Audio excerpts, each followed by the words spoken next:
Hello friends, welcome back to my channel astro guidance by M K Sahu. आज हम मासिक राशिफल की इस सीरीज में अक्टूबर का महीना कुंभ लग्न के जातक के लिए कैसा रहेगा, इस बात पर चर्चा करेंगे। तो यहाँ पर मैं इस वीडियो के माध्यम से कुछ जेनरिक प्रिडिक्शन दूंगा। जेनरिक प्रिडिक्शन मैं इसलिए बोल रहा हूँ क्योंकि मेरे पास आपकी कुंडली नहीं है और मैं जो भी प्रिडिक्शन दूंगा वो अक्टूबर के महीने में ग्रहों के गोचर के अनुसार दूंगा। इसके अनुसार मैं ये बताऊंगा कि क्या आपके साथ हो सकता है और क्या होने की प्रोबेबिलिटी बहुत ज़्यादा है। कहाँ किस क्षेत्र में आप संघर्ष कर सकते हैं, कहाँ आपके लिए कुछ अच्छा आ सकता है, कुछ गुड न्यूज़ आपको मिल सकती है। इस तरह की बात पर हम चर्चा करेंगे। इसके साथ साथ यदि कोई ग्रह आपके गोचर में प्रॉब्लम करता हुआ नज़र आएगा तो उसके अनुसार मैं आपको उसकी कुछ रेमेडी भी बताऊंगा। अतः इस वीडियो को अंत तक देखिए। यदि आपने स्किप करते हुए देखा तो हो सकता है वो रेमेडी आपसे स्किप हो जाए। ये जो प्रिडिक्शन है मैं यहाँ पर बताना चाहूँगा कि ये केवल लग्न कुंडली के अनुसार हैं और यदि आपको कोई विशेष समस्या हो जिसकी समाधान की आप कोशिश कर रहे हो ज्योतिष के थ्रू, तो आप मुझे डायरेक्ट कनेक्ट कर सकते हैं। चलिए फिर देर ना करते हुए आज का वीडियो स्टार्ट करते हैं। सबसे पहले हम ये देखते हैं कि ग्रहों की पोजीशन के अनुसार जो उनका गोचर चल रहा है अक्टूबर में, उसके अनुसार कुंभ कुंभ लग्न के जातक के लिए कितने योग बन रहे हैं।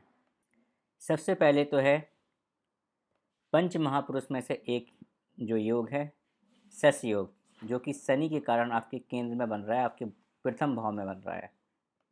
सेकंड बन रहा है आपका बुध आदित्य योग, जो आपके आठवें घर में बन रहा है, लेकिन आठवें घर में बनने के कारण ये बहुत ज़्यादा इफेक्टिव नहीं है अनटिल अनलेस आप आठवें घर से रिलेटेड कोई काम नहीं करते हैं। उसकी हम बाद में चर्चा करेंगे।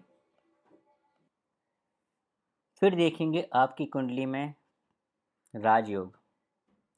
यहाँ पर आप देखिए एक राजयोग बन रहा है, बहुत ज़्यादा प्रबल तो नहीं लेकिन बन रहा है। जैसे कि यहाँ पर जो शुक्र है वो आपके पंचम हाउस का लॉर्ड है, पाँचवें घर में बैठा है, लेकिन इसकी दूसरी राशि आपके केंद्र में बैठी है। इस वजह से यहाँ पर केंद्र का त्रिकोण से संबंध हो रहा है और ये एक राजयोग का निर्माण कर रहा है।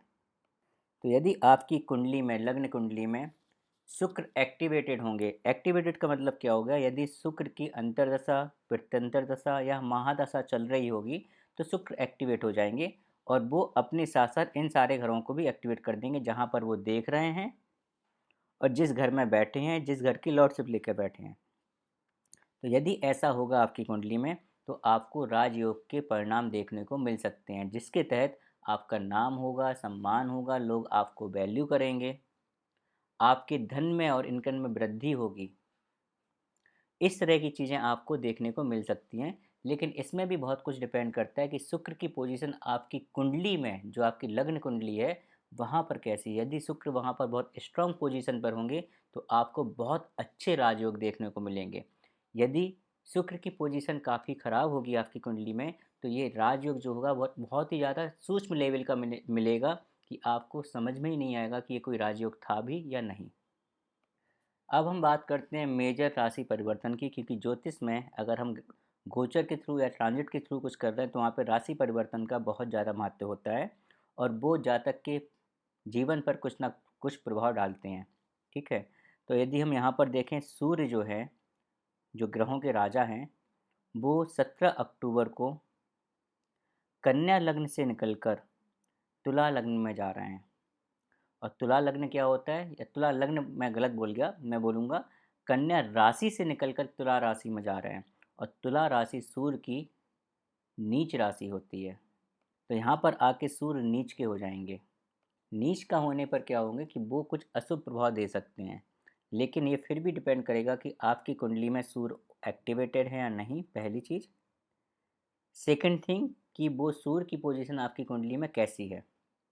लेकिन नीच में बैठने के कारण कुछ ना कुछ इफेक्ट तो आपको मिलेंगे ही मिलेंगे। मतलब इफेक्ट ऐसे भी हो सकते हैं, ये सूर्य की पोजीशन आपकी कुंडली में बहुत अच्छी है तो आपके जो अच्छे फल हैं उनमें थोड़ी सी कमी आ जाए और कहीं ना कहीं से कुछ नेगेटिव परिणाम आपको देखने को मिल सकता है। ठीक इसी प्रकार से यदि हम बुध की बात करें तो बुध आपकी कुंडली में स्टार्टिंग में जो बैठे हुए हैं वो आपके कन्या लग्न में बैठे हैं अपनी स्वयं राशि में। लेकिन 10 अक्टूबर के बाद ये कन्या लग्न से मैं बार बार लग्न बोल दे रहा हूँ, सॉरी फॉर डैट। कन्या राशि में बैठे हैं और फिर ये कन्या राशि से निकलकर तुला राशि में प्रवेश करेंगे 10 अक्टूबर को। ठीक इसी प्रकार से 29 अक्टूबर को ये तुला राशि से वृश्चिक राशि में प्रवेश करेंगे। अब यदि हम शुक्र की बात करें जो कि वेल्थ के स्वामी हैं, वो इस समय अपनी स्वराशि तुला में बैठे हैं। लेकिन 13 अक्टूबर को वो तुला राशि से निकलकर अपनी शत्रु राशि वृश्चिक में आ जाएंगे। ठीक इसी प्रकार से यदि मंगल की बात की जाए तो मंगल इस समय जो है वो अपनी शत्रु राशि में मतलब मिथुन राशि में बैठे हैं और 20 तारीख को वो मिथुन राशि से निकलकर कर्क राशि में आ जाएंगे जो कि मंगल की नीच की राशि है। अतः नीच की राशि में होने के कारण मंगल के भी अलग प्रभाव देखने को मिल सकते हैं आपको। लेकिन क्योंकि यहाँ पर मंगल जो नीच की राशि में जा रहा है वो छठे घर में जा रहा है और पराशर जी के अनुसार 6, 8, 12 में यदि कोई अशुभ ग्रह हो और यदि वो नीच की राशि में हो तो वो इन घरों के लिए अच्छे परिणाम देता है। अच्छे परिणाम इन टर्म्स ऑफ फाइनेंस, बहुत ही अच्छे परिणाम देता है। लेकिन फिर से यहाँ पर वही बात मैं बोलूँगा कि ये पूरा डिपेंड करेगा कि वो ग्रह और हाउस आपके घर में आपकी कुंडली में एक्टिवेटेड है या नहीं, प्लस मंगल आपकी कुंडली में किस तरह से बैठे हुए हैं। शनि जो हैं इस पूरे महीने में बकरी रहेंगे, राहु केतु भी बकरी रहेंगे और गुरु जो है वो 16 अक्टूबर से बकरी हो जाएंगे। अब हम जानते हैं कि इन ग्रहों के गोचर की वजह से आपके जीवन में क्या परिणाम निकलेंगे और जो जेनेरिक प्रिडिक्शन आपकी बनेगी वो किस तरह से बनेगी। क्योंकि आपका लग्न जो है वो कुंभ लग्न है जिसके स्वामी स्वयं शनि भगवान हैं और शनि देव जो होते हैं वो कर्म के कारक होते हैं। तो कुंभ लग्न के जो जातक होते हैं वो बहुत ज़्यादा काम करने वाले होते हैं, रिस्पॉन्सिबिलिटी वाले इंसान होते हैं वो। और कुंभ लग्न का जो साइन है वो भी कैसा है कि एक व्यक्ति जो है अपने कंधे पर कुंभ मतलब घड़ा रखे हुए है और कुछ बाहर की साइड गिरा रहा है जो कि एक तरह से पानी की तरह लगता है। इसका मतलब क्या होता है कि आपके जो कंधे हैं वो काफ़ी मजबूत होंगे, जिसका अगर हम सेकंड टर्म में बात करें तो क्या होगा कि कंधे मजबूत किसके होंगे, मतलब जैसे हम बोलते हैं ना कि कंधे मजबूत है उस इंसान के, क्यों? क्योंकि उसके ऊपर बहुत ज़्यादा रिस्पॉन्सिबिलिटी है, उसके कंधे सारी रिस्पॉन्सिबिलिटी उठाने के लिए रेडी हैं। ठीक इसी प्रकार से आपका जीवन होता है कि आप सारी रिस्पॉन्सिबिलिटी उठाने के लिए रेडी होते हैं और आपके कंधे इसी हिसाब से मजबूत होते हैं, आप काफ़ी रिस्पॉन्सिबल होते हैं। सेकंड जो साइन हमें दिखाता है वो क्या दिखाता है कि आप किसी को कुछ दे रहे हैं बाहर की साइड। तो कुंभ लग्न के जातक ऐसे होते हैं जो हमेशा किसी ना किसी को कुछ ना कुछ देते रहते हैं। उनको भले ही कुछ ना मिले इसके रिटर्न में, लेकिन वो देने में परोपकारी होते हैं और उनका नेचर ऐसा होता है वो हमेशा कुछ ना कुछ देते रहते हैं। तो शनि यहाँ पर गोचर में आपकी लग्न में ही बैठा है, आपकी स्वयं राशि में। स्वयं राशि में अगर कोई ग्रह बैठता है वो अच्छा माना जाता है। इवन अशुभ ग्रह भी होगा अपनी स्वयं राशि में बैठा होगा तो वहाँ पर भी वो थोड़े अपने अशुभ प्रभाव को कम कर देता है और जो भी उसके शुभ प्रभाव होता है उनको बढ़ा देता है। तो यहाँ पर भी ये आपके देखने को मिलेगा कि यहाँ पर शनि का अपनी राशि में होने की वजह से, आपके लग्न में होने की वजह से ये थोड़ा सा आपके ऊपर दया करेंगे अक्टूबर के महीने में। वैसे तो शनि यहाँ पर काफ़ी टाइम से हैं और काफ़ी टाइम तक रहने वाले हैं, क्योंकि शनि का जो गोचर होता है किसी एक राशि से दूसरी राशि में जाने का जो टाइम पीरियड होता है वो 2.5 साल का होता है। अतः 2.5 साल के लिए शनि यहीं पर हैं और 2.5 साल में अपने सारे इफेक्ट देंगे धीमे धीमे, क्योंकि शनि का जो काम होता है वो सने सने होता है, धीरे धीरे होता है। अतः आपको पेशेंस बना के रखना है। शनि आपका क्योंकि लॉर्ड है, डेफिनेटली आपके अंदर पेशेंस होगा। लेकिन यदि शनि बहुत ज़्यादा एफ्लेक्टेड है तो आप पेशेंस रखने की जगह हो सकता है बहुत ज़्यादा उतावले भी होंगे। ये पूरा डिपेंड करता है कि आपकी कुंडली में शनि की पोजीशन क्या है। तो आप काफ़ी रिस्पॉन्सिबिलिटी वाले इंसान हैं, फाइनेंस को लेकर काफ़ी रिस्पॉन्सिबल हैं, अपनी फैमिली को लेकर काफ़ी रिस्पॉन्सिबल हैं, और आप अपनी फैमिली और फाइनेंस को लेकर काफ़ी ज़्यादा सीरियस भी हैं। यदि शनि आपकी कुंडली में एक्टिवेटेड है और सही पोजीशन में है, तो आप अक्टूबर के महीने में, वैसे तो काफ़ी दिन से हो रहा है लेकिन फिर भी मैं बता रहा हूँ कि अक्टूबर के महीने में भी ये कंटिन्यू रहेगा कि आपके ऊपर फैमिली का थोड़ा इन्फ्लुएंस होगा, उनका कंट्रोल भी हो सकता है और प्रेशर भी हो सकता है। ठीक इसी प्रकार से आपकी जो फाइनेंस कंडीशन है उसका भी आपके ऊपर थोड़ा सा प्रेशर हो सकता है।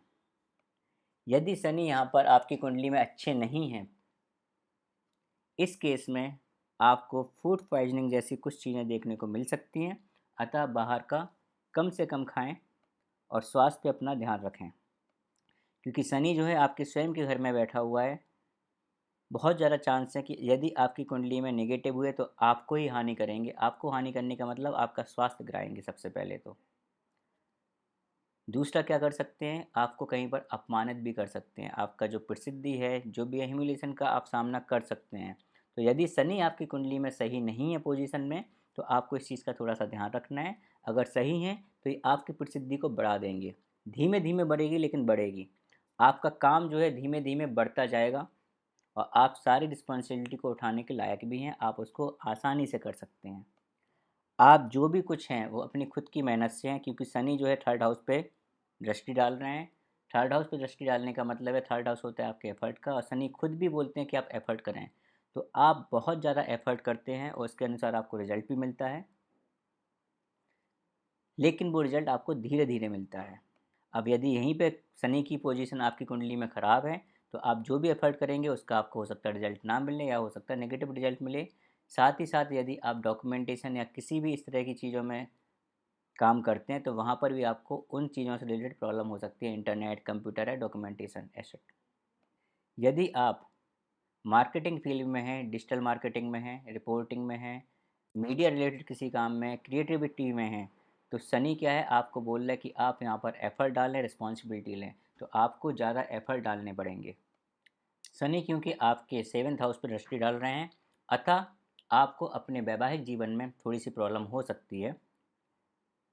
थोड़े से मतभेद आपके जीवन साथी के साथ आपके रह सकते हैं। यदि आप बिजनेस में काम करते हैं, बिजनेस करते हैं, पार्टनरशिप में बिजनेस है, तो आपके अपने पार्टनर से भी, जो बिजनेस पार्टनर है, उससे भी मतभेद हो सकते हैं।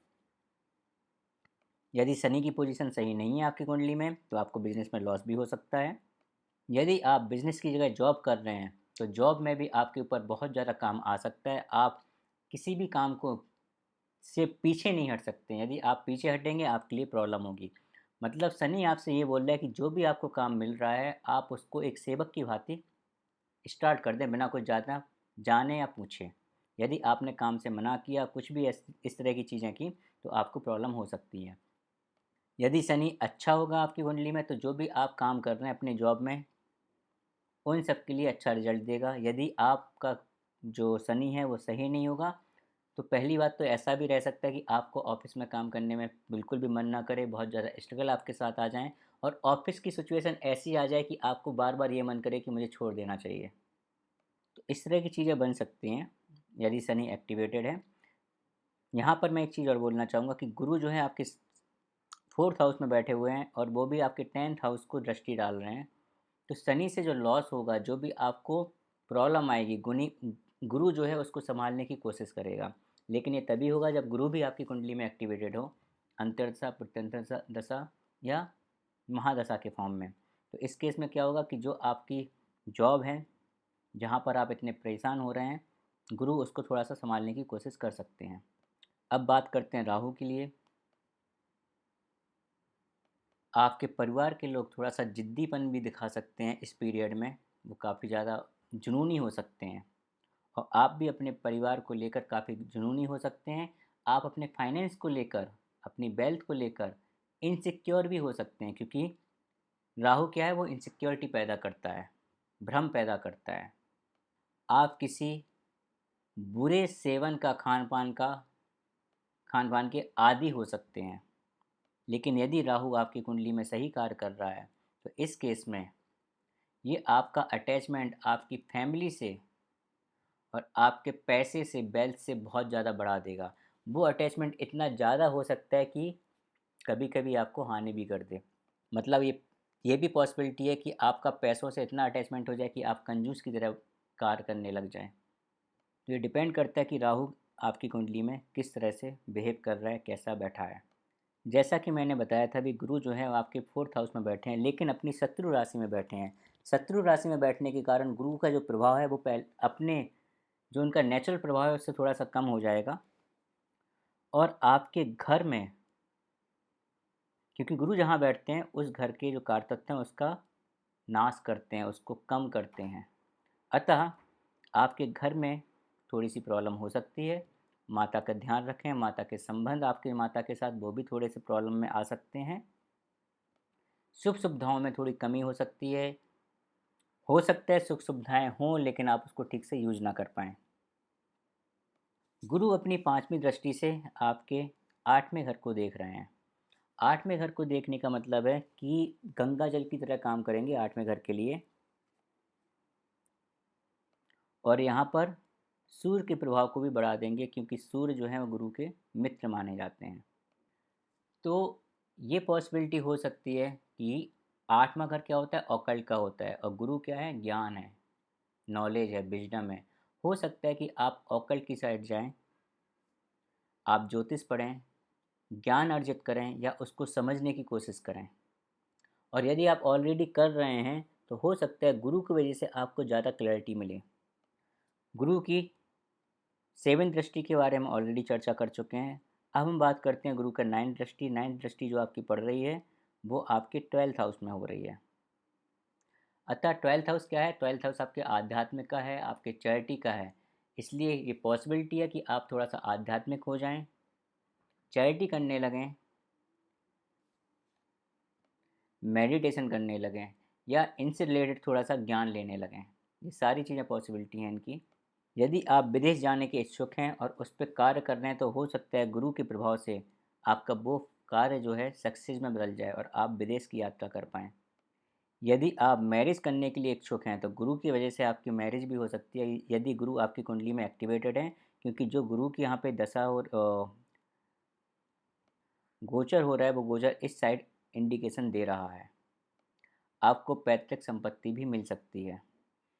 लेकिन यदि गुरु आपकी कुंडली में अच्छी जगह पोजीशन पे नहीं है या एफ्लिक्टेड ज़्यादा है तो इन सारे कामों में जो भी मैंने आपको बताएं उन सभी में कमी होगी। 12th हाउस आपके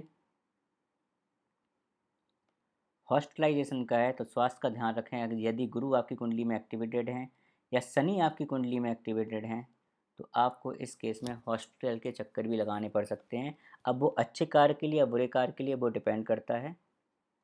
लेकिन यहाँ पर यदि गुरु एक्टिवेटेड हो रहे हैं तो वो क्या कर रहे हैं, वो आपके 12th हाउस को भी एक्टिवेट कर रहे हैं, 4th हाउस को भी कर रहे हैं, 11th को भी कर रहे हैं, 2nd को भी कर रहे हैं।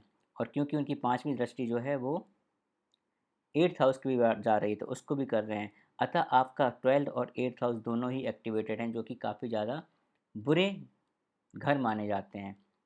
अतः सावधानी बरतें, वाहन चलाते समय विशेष सावधानी बरतें और अपने स्वास्थ्य का ध्यान रखें। मंगल भी आपका जो है यहाँ पर शत्रु राशि में बैठा हुआ है, और मंगल जो है वो 3rd हाउस का और 8th हाउस की लॉर्डशिप लेके बैठे हुए हैं यहाँ पर। तो यदि कोई महिला कंसीव करने की इच्छुक है तो मंगल यहाँ पर बैठकर आपके उस बीज को नष्ट कर सकते हैं। तो आपको गर्भधारण में प्रॉब्लम आ सकती है अक्टूबर में। यदि कोई महिला के लिए डिलीवरी डेट आ चुकी है तो मंगल की वजह से यहाँ पर हो सकता है कि आपको जो डिलीवरी हो वो ऑपरेशन के थ्रू हो। क्योंकि एक तो मंगल अपनी शत्रु राशि में बैठे हैं और मंगल खुद ब्लड का कारक भी होते हैं, एक्सीडेंट का भी कारक होते हैं। ठीक है, आपको थोड़ा सा ध्यान रखना है जब भी आप कोई काम कर रहे हैं, क्योंकि आपको चोट लग सकती है। मंगल चोट के भी कारक होते हैं और मंगल अपनी शत्रु राशि में बैठे हैं। इसलिए ऑफिस में आपके जो सहकर्मी हैं उसके साथ आपका कॉन्फ्लिक्शन ज़्यादा हो सकता है, कॉन्फ्लिक्ट हो सकता है, वाद विवाद हो सकता है। अतः थोड़ा सा ध्यानपूर्वक बात करें, किसी भी उल्टे सीधे तर्क वितर्क में ना पड़ें। आपका आपकी संतान से भी थोड़ा सा कॉन्फ्लिक्ट हो सकते हैं, वाद विवाद हो सकता है। मंगल क्योंकि चौथी दृष्टि आपके 8वें घर में डाल रहे हैं, 8वां घर एक्सीडेंट का होता है, संघर्ष का होता है। अतः आपको वाहन चलाते समय, जैसे मैंने बताया है भाई इसके पहले भी, विशेष ध्यान रखना है। मंगल आपके जीवन में थोड़े से संघर्ष ऐड कर सकता है, लेकिन यदि आप ऑलरेडी टेक्निकल प्रोफाइल में हैं, मैकेनिकल प्रोफाइल में हैं, किसी प्रोडक्ट कंपनी में काम कर रहे हैं, सॉफ्टवेयर टेस्टिंग में काम कर रहे हैं, तो मंगल यहाँ पे थोड़ा सा राहत देगा आपको। सबसे अच्छा यहाँ पर होगा यदि आप मंगल से बहुत परेशान हैं, 8वें घर से बहुत परेशान हैं, बहुत ज़्यादा संघर्ष आपके जीवन में हो रहे हैं, तो आपको ट्रांसफॉर्मेशन करने की अपने अंदर बहुत ज़्यादा ज़रूरत है, बदलाव करने की बहुत ज़रूरत है। वो बदलाव ऊपर से नीचे तक सब जगह होना चाहिए, अंदर से भी होना चाहिए। वो बदलाव ऐसा नहीं केवल आपके लुक में हो, अंदर से भी बदलाव होना चाहिए। तो ये आपके लिए बहुत अच्छा रहेगा। वो बदलाव आप में भी हो सकता है, आपके कार्य में भी हो सकता है, कार्य करने के पैटर्न में भी हो सकता है कि आप वहाँ पर न्यू टेक्नोलॉजी का यूज़ करने लग जाएं। तो इस तरह के जब बदलाव करेंगे तो वो आपके लिए अच्छे होंगे।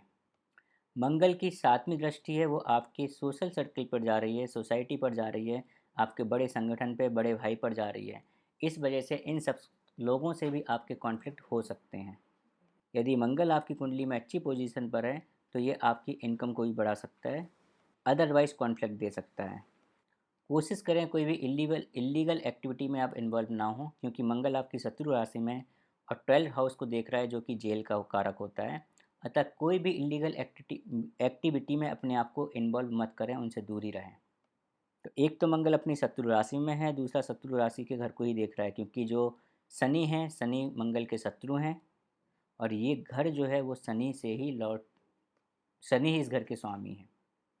ये सारे एक्टिविटी या जो भी मैंने आपको प्रोडिक्शन दी है, ये कब तभी कार्यरत होंगी जब मंगल आपकी कुंडली में एक्टिवेटेड होंगे। यदि मंगल एक्टिवेटेड नहीं है तो आपको इस तरह के प्रभाव देखने को नहीं मिलेंगे। अब हम बात करते हैं केतु की। केतु आपके 8th हाउस में बैठे हैं। केतु डिटैचमेंट का कारक होते हैं। केतु जो हैं वो गॉड ब्लेसिंग हैं, तंत्र मन के कारक भी होते हैं, आध्यात्मिक के कारण भी होते हैं, मेडिटेशन के कारक भी होते हैं। यदि आप मेडिटेशन कर रहे हैं, आध्यात्मिक हैं, ज्योतिष पढ़ रहे हैं, तो ये आपके लिए बहुत अच्छी कंडीशन है। यहाँ पे गुरु का ये गोचर आपको बहुत ऊंचाइयों तक ले जा सकता है। आप जो भी कार्य करें एक अच्छे इंटेंट के साथ करें। ये ऐसी कंडीशन है कि यदि आप ज्योतिष एस्ट्रोलॉजी करते हैं, अच्छे ज्योतिष हैं, ज्योतिषी हैं अगर आप, तो आप जो भी बोलेंगे आपको पता ही नहीं चलेगा। वो जो भी आप किसी बंदे को रेमेडी देंगे वो रेमेडी काम कर जाएगी। क्यों? क्योंकि आपने अच्छे इंटेंट के साथ दी है। तो आपको ध्यान रखना है कि आपका जो भाव है वो अच्छा होना चाहिए। यदि भाव अच्छा नहीं हुआ तो वो रेमेडी भी काम नहीं करेगी। बुध यहाँ पर आपके 5th हाउस का लॉर्डशिप लेकर 6th हाउस में बैठे हैं, अपनी स्व राशि में बैठे हैं। स्व राशि में बैठने के कारण ये चीज़ अच्छी है, लेकिन क्योंकि ये 8वें घर में हैं, अतः 8वें घर के जो प्रभाव हैं उनको बढ़ाएंगे। 8वें घर के अगर नेगेटिव प्रभाव बढ़ाएंगे, क्योंकि यदि आपकी कुंडली में बुध एक्टिवेटेड है और नेगेटिव है तो उनके नेगेटिव प्रभाव बढ़ाएंगे, जिस वजह से आपको संघर्ष ज़्यादा करना पड़ेगा, आपके एक्सीडेंट भी हो सकते हैं। तो इन चीज़ों से आपको बचना होगा। और यदि बुध आपकी कुंडली में अच्छे हैं तो यहाँ पर अच्छी चीज़ों में आपका सिग्निफिकेंस बढ़ा देंगे। अच्छी चीज़ें मतलब क्या है? ये जो घर होता है वो ज्योतिष का होता है, जैसे मैंने बताया। तो ज्योतिष आपको और ज़्यादा क्लैरिटी आपको ज्योतिष के थ्रू ज्योतिष में देंगे। आपका मन ज्योतिष पढ़ने में लगेगा, कोई भी ऑकल्ट का काम करने में आपका लगेगा मन। आप लोगों से ज़्यादा नेटवर्क बढ़ाएंगे, जिससे आपको फ़ायदा होगा। इस तरह की चीज़ें यहाँ पर हो सकती हैं। आप हो सकता है ज्योतिष में एजुकेशन ले लें, या 8th हाउस की जो भी एक्टिविटी है उन सब में एजुकेशन ले लें। तो इस तरह की चीज़ें देखने को मिल सकती हैं। अब सूर्य भी यहीं पे बैठे हुए हैं, बुध आदित्य योग भी आपका बन रहा है। सूर्य यहाँ पर जो है 8वें घर में बैठकर 8वें घर की चीज़ों को और ज़्यादा बढ़ा सकते हैं। अतः आपके संघर्ष बढ़ सकते हैं सूर्य से। लेकिन क्योंकि सूर्य और बुध दोनों ही आपके 2nd हाउस को देख रहे हैं, सेकंड हाउस को देखने के कारण क्या होगा कि आपको सूर्य की वजह से थोड़ा सा अभिमान आ सकता है, और जिस अभिमान का वजह से आपकी फैमिली में थोड़े से कॉन्फ्लिक्ट हो सकते हैं, प्रॉब्लम हो सकती हैं फैमिली लेवल पर। तो अपने अभिमान को ना बढ़ने दें, संयम से काम लें। पिता के स्वास्थ्य का ध्यान रखें, क्योंकि सूर्य जो है पिता का कारक होता है और 8वें घर में है। अब यदि हम बात करें आपके 9th हाउस की, तो 9th हाउस में आपके शुक्र बैठे हैं, स्व राशि में बैठे हैं। स्व राशि में बैठने के कारण ये यहाँ के कारतत्व को बढ़ाएंगे। इसका मतलब क्या हुआ कि आप बहुत ज़्यादा रिलीजियस हो सकते हैं, धार्मिक हो सकते हैं, सत्य का साथ देने वाले हो सकते हैं। आप हो सकता है कुछ तीर्थ यात्रा करें इस पीरियड में, शुक्र के इस पीरियड में, अक्टूबर के महीने में, यदि शुक्र आपकी कुंडली में एक्टिवेटेड है तो इससे आपको धन का लाभ भी होगा। यदि आप जॉब करते हैं तो प्रोफेशन के बेसिस पे जो मैंने आपको बताया, यहाँ पे थोड़ा सा आपको संघर्ष का सामना करना पड़ सकता है, क्योंकि एक तो मंगल की राशि है, जो कि मंगल जो है आपके शत्रु राशि में बैठ गया है। दूसरा, शनि की भी यहाँ पे दृष्टि पड़ रही है। तो यदि 10th हाउस आपकी लग्न कुंडली में अच्छा नहीं है तो आपको संघर्ष करना पड़ सकता है। आपकी एक्सपेक्टेशन आपकी फैमिली के, जो आपका पर्सनल लाइफ है, उसके लिए काफ़ी ज़्यादा बढ़ सकती हैं। आपकी माता से भी बहुत ज़्यादा एक्सपेक्टेशन आपकी बढ़ सकती हैं, या हो सकता है माता आपसे बहुत ज़्यादा एक्सपेक्टेशन लेकर बैठी हों, जिस वजह से आपको थोड़ा प्रेशर भी फील हो सकता है। तो ये तो हो गया जेनरिक चीज़ें। अब हम बात करते हैं गोचर यहाँ पर कैसे काम करेगा। जैसे सूर्य जो है वो 17 अक्टूबर को अपने कन्या राशि से, मित्र राशि से निकलकर अपनी नीच की राशि तुला राशि में जाने वाले हैं, लेकिन उसके पहले शुक्र भी 13 तारीख को यहाँ से निकलकर आपके जो है तुला राशि से निकलकर वृश्चिक राशि में चले जाएंगे। अतः जब सूर्य यहाँ पर जाएंगे 9th हाउस में, उस समय शुक्र वहाँ पर नहीं होंगे। पहले हम शुक्र के गोचर की बात कर ले, शुक्र क्या, पहले हम बुध के गोचर की बात कर लेते हैं। सबसे पहले बुध हो रहा है, तो बुध जो है अपनी कन्या राशि से निकलकर तुला राशि में जा रहे हैं। कन्या राशि इनकी खुद की राशि है, और तुला राशि जो है वो उनके सम राशि है, मित्र की राशि है। तो यहाँ पर जाने का मतलब क्या हुआ कि 8th हाउस का लॉर्ड जो है वो 9th हाउस में जा रहा है। आपके पिता को लेकर, उनके स्वास्थ्य को लेकर थोड़ी सी प्रॉब्लम हो सकती है, संघर्ष उनके बढ़ सकते हैं। यदि आप ऑकल्ट में हैं तो भाग्य आपका साथ दे सकता है। आप सॉफ्टवेयर टेस्टिंग में, तब भी भाग्य आपका साथ दे सकता है। लेकिन क्योंकि ये 8th हाउस का भी लॉर्ड है, इसलिए प्रॉब्लम, जितना भाग्य साथ देगा कभी कभी हो सकता है वो साथ ना भी दे। भाग्य साथ क्यों देगा? क्योंकि ये 5th हाउस का भी लॉर्डशिप लेके बैठे हैं, इसलिए भाग्य साथ देगा। आपने जो एजुकेशन की है, उस एजुकेशन को अगर आप आगे बढ़ाएंगे, उसमें भी भाग्य आपका साथ देगा, लेकिन 8th हाउस की वजह से कभी कभी प्रॉब्लम कर सकता है। अब हम बात करते हैं शुक्र ग्रह की। शुक्र जो है वो 13 तारीख को अपनी तुला राशि से निकलकर वृश्चिक राशि में चले जाएंगे, जो कि एक तरह से आपके कर्म का घर है। तो होगा क्या कि 4th हाउस की लॉर्डशिप लेके और 9th हाउस की लॉर्डशिप लेके अपने कर्म कर्म के भाव में चले जाएंगे। अतः 13 अक्टूबर के बाद पॉसिबिलिटी है कि जो सिचुएशन आपकी वर्क स्पेस पे थी वो थोड़ा सा बेटर हो जाए, लेकिन डिपेंड करता है कि शुक्र आपकी कुंडली में एक्टिवेटेड है या नहीं है। यदि शुक्र एक्टिवेटेड होंगे तो भाग्य आपका साथ देगा आपके कार्यस्थल पर, आपके जॉब में। शुक्र एक्टिवेटेड है तो पॉसिबिलिटी है, यदि आप शादी के लिए कुछ देख रहे हैं तो आपका रिलेशनशिप जो है, आपका जो पार्टनर है वो आपके जॉब में ही उसी प्रोफाइल में मिल जाए, आपके ऑफिस में काम करने वाला हो या बाली हो। तो ये पॉसिबिलिटी भी यहाँ पर हो सकती है, क्योंकि यहाँ पर 10th हाउस में बैठकर शुक्र जो है वो सेकंड हाउस को देखेंगे, सॉरी 4th हाउस को देखेंगे, जो कि सुख सुविधाओं का है, लग्जरी का है। अतः यदि शुक्र आपके एक्टिवेटेड हैं तो आप अपने घर पर बहुत ज़्यादा मानसिक संतुष्टि प्राप्त करेंगे। बहुत अच्छा लगेगा आपको अपने घर पर, सारे सुख सुविधाएं आपकी होंगी, वाहन आपके होंगे, आपकी माता के साथ संबंध भी अच्छे हो सकते हैं। तो ये सारी चीज़ें शुक्र यहाँ पर कर सकता है, डिपेंडिंग ऑन कि शुक्र एक्टिवेटेड है या नहीं, लेकिन जो ये कार्य होंगे वो 13 अक्टूबर के बाद होंगे। अब हम बात करते हैं सूर्य की। तो सूर्य जो है वो 17 अक्टूबर को अपनी कन्या राशि से निकलकर तुला राशि में आ जाएंगे, जो कि नीच की राशि है। इस वजह से क्या होगा कि यदि सूर्य आपकी कुंडली में एक्टिवेटेड है तो आपको स्वास्थ्य को लेकर कुछ प्रॉब्लम हो सकती है, स्पेशली बालों को और हड्डियों को लेकर।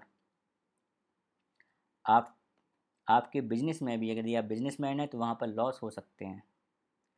आपका जो मैरिज लाइफ है वहाँ पर भी कुछ प्रॉब्लम्स आ सकती हैं। हो सकता है दोनों की फ्रिक्वेंसी मैच ना करें, जिस वजह से दोनों में वाद विवाद होता रहे। तो इस तरह की कंडीशन बन सकती है डिपेंडिंग ऑन, ये मैंने जो बताया वो गोचर के अनुसार बताया है। अब सूर्य की स्थिति आपकी कुंडली में क्या है, इस पर भी काफ़ी कुछ डिपेंड करता है। यदि सूर्य की स्थिति आपकी कुंडली में अच्छी है तो इस केस में सूर्य के अच्छे रिजल्ट आपको देखने को मिलेंगे। आपका मान सम्मान हो सकता है, आपका प्रसिद्धि आपकी बढ़ सकती है, नेम फेम हो सकता है, इस तरह की चीज़ें आपको देखने को मिल सकती हैं। अब यदि बात करें मंगल की, तो मंगल जो है 20 तारीख को जो है 20 अक्टूबर को मिथुन लग्न से निकल कर कर्क लग्न में चले जाएंगे। कर्क लग्न में भी क्या है, कर्क लग्न में भी जाकर ये अपने नीच के हो जाएंगे। तो मंगल भी यहाँ पर एक शत्रु राशि से निकलकर नीच की राशि में चले जाएंगे। लेकिन ये मंगल की स्थिति अच्छी है, अच्छी इन द सेंस क्योंकि मंगल इस छठे घर में अच्छा माना जाते हैं, और नीच राशि में हो तो और भी अच्छा माना जाता है। इस केस में क्या होगा कि यदि आप कंपटीशन की तैयारी कर रहे हैं, आप स्टूडेंट हैं, तो आपके कंपटीशन क्लियर हो सकते हैं। यदि आप जॉब की तैयारी कर रहे हैं, आप जॉब चेंज कर सकते हैं या फिर आपकी जॉब लग सकती है, क्योंकि मंगल यहाँ पर फाइनेंस में बहुत अच्छा होता है, अच्छी चीज़ें देता है। अतः इन सब से आपको धन आएगा। इसके साथ ही साथ मंगल आपके एफर्ट भी बढ़ाएगा, शत्रु भी बढ़ाएगा। आप शत्रुओं से विजय भी प्राप्त कर सकते हैं, लेकिन शत्रु बढ़ाएगा भी। कर्जे भी आपको बढ़ा सकता है मंगल यहाँ पर। और यदि आप डॉक्यूमेंटेशन में हैं, ईमेल करते हैं, इन सब चीज़ों में, तो उससे रिलेटेड आपको प्रॉब्लम भी दे सकता है, वो आपके प्रॉब्लम का कारण बन सकते हैं। तो पर्सनल लेवल पर ये थोड़ा सा प्रॉब्लम कर सकता है आपको, आपके भाई के साथ आपके रिलेशन ख़राब कर सकता है, लेकिन फाइनेंशियल लेवल पर आपका अच्छा करेगा, इसमें आपको गेंस मिलेंगे। लेकिन हर तरह से जो निकल के आ रहा है, आपको अपने स्वास्थ्य का हमेशा ध्यान रखना है। वो शनि से भी निकल के आ रहा है, मंगल से भी निकल के आ रहा है, राइट, 8th हाउस से भी निकल के आ रहा है। तो अपने स्वास्थ्य का ध्यान रखें, क्योंकि यदि आपका स्वास्थ्य अच्छा है तो सब कुछ अच्छा है, सब काम कर सकते हैं। और स्पेशली आप तो वैसे भी रिस्पॉन्सिबिलिटी के लिए ही आपका जन्म हुआ है, तो रिस्पॉन्सिबिलिटी लेने के लिए, काम को पूरा करने के लिए आपके स्वास्थ्य का होना बहुत ज़रूरी है कि आपका स्वास्थ्य अच्छा रहे। इसलिए अपने स्वास्थ्य का ध्यान रखें। अब हम बात करते हैं डिफरेंट रेमेडी की। यदि शनि आपकी कुंडली में सही नहीं है, तो शनि के लिए मैं आपको रेमेडी बताऊंगा कि शनि के लिए आपको अनुशासित रहना है, डिसिप्लिन में रहना है, एक ही रूटीन आपको फॉलो करने की कोशिश करना है। नॉन वेज का सेवन ना करें, मांस मदिरा का सेवन ना करें। गरीबों और जो अंडर प्रिविलेज लोग हैं उनकी सहायता करें, अपने यथार्थ शक्ति के अनुसार, जितनी भी आपकी शक्ति हो उसके अनुसार उनकी सहायता करें, उनको दान दक्षिणा करते रहें। शनिवार को शिव जी की आराधना करें, उन पर जल चढ़ाएं, और हनुमान चालीसा करें। ये सारे उपाय शनि के लिए हैं, आपको इससे काफ़ी अच्छा रहेगा। यदि आप को ज़्यादा प्रॉब्लम हो रही हो तो आप शनि का जो है बीज मंत्र पढ़ सकते हैं शनिवार को 108 बार। यदि राहु आपकी कुंडली में प्रॉब्लम कर रहे हैं, तो राहु के लिए क्या है, राहु अनकन्वेंशनल है, तो आपको जो भी ट्रेडिशन है उससे थोड़ा हट के काम करना पड़ेगा। जो भी आप काम कर रहे हैं ट्रेडिशनली, जो आप काम कर रहे हैं उससे आपको हट के कुछ काम करना पड़ेगा, तभी आपको थोड़ा सा रिलीफ मिलेगा। दुर्गे जी की आप पूजा कर सकते हैं, काटू राम जो हैं उनकी आप पूजा कर सकते हैं। फोटोग्राफी, इंटरनेट, वीडियो, यूट्यूब, इन सब पर आप इन्वॉल्व हो सकते हैं। इससे भी राहु थोड़ा सा आपका बेटर रहेगा, क्योंकि राहु जो है विदेश का कारक है। यदि आप अदर स्टेट में जा सकते हैं, उसका कनेक्शन है, या विदेश से आपके कनेक्शन है, तब भी राहु आपका सही कार्य करेगा। अब यदि मंगल की बात करें, तो मंगल के लिए हनुमान जी का आप चालीसा करें, हर मंगलवार करें, उनको चोला चढ़ाएं, डेली करेंगे ज़्यादा अच्छा रहेगा। कार्तिकेय जी की पूजा आप कर सकते हैं, जितना ज़्यादा से ज़्यादा हो सकता है ज़मीन से अपने आप को जोड़ कर रखें, जैसे कि ज़मीन पर सोना, ज़मीन पर चलना नंगे पैर, इस तरह की चीज़ें आप कर सकते हैं। मंगल की एनर्जी को यूटिलाइज़ करने के लिए आप जिम भी कर सकते हैं, और बच्चे के लिए मैं बोलूँगा आप उसको किसी ना किसी स्पोर्ट्स में डाल दीजिए, वो अच्छा रहेगा। यदि ऐसा हो रहा है कि आपका बच्चा जो है वो एजुकेशन में प्रॉब्लम कर रहा है, उसका ठीक से इंटेलिजेंस का काम नहीं कर रहा है, इस केस में आप उसको स्पोर्ट्स में डाल दिए, सब कुछ सही होना स्टार्ट हो जाएगा। बुद्ध के लिए मैं अगर बोलूँ तो आपका जो है अ, गणेश जी की पूजा करिए, आराधना करिए। जो विष्णु भगवान है, जिनको हम नारायण भगवान बोलते हैं, उनकी भी आप पूजा करिए। वो गणेश जी के, वो बुद्ध के लिए भी ये दोनों काम करेंगे, और केतु के लिए भी यही रेमेडी है, तो केतु के लिए भी ये काम करेंगे। बुद्ध के लिए आप बुधवार को कन्नड़कों को जो कन्नर होते हैं उनको दान करें, उनकी दुआएं लें, अच्छा रहेगा, बहुत अच्छा प्रभाव देगा वो आपको। केतु के लिए एटलीस्ट 2 से 3 पेज आप लिखें नोटपैड पे, क्योंकि केतु क्या है, आपकी राइटिंग है। आध्यात्मिक रहें, अपने अंदर त्याग की भावना डालें, चीज़ों को लेट गो करें, पकड़ कर मत बैठें। जो भी चीज़ को आप स्टार्ट कर रहे हैं एक रिसर्च के साथ करें, ज़्यादा अच्छा रहेगा। तो इस तरह से मैंने ऑलमोस्ट सभी ग्रहों के आपकी रेमेडी बता दी है। जो ग्रह आपकी कुंडली में जैसा कार्य कर रहा है उसके अकॉर्डिंग आप अपनी रेमेडी कर सकते हैं। आज के लिए इतना ही, धन्यवाद।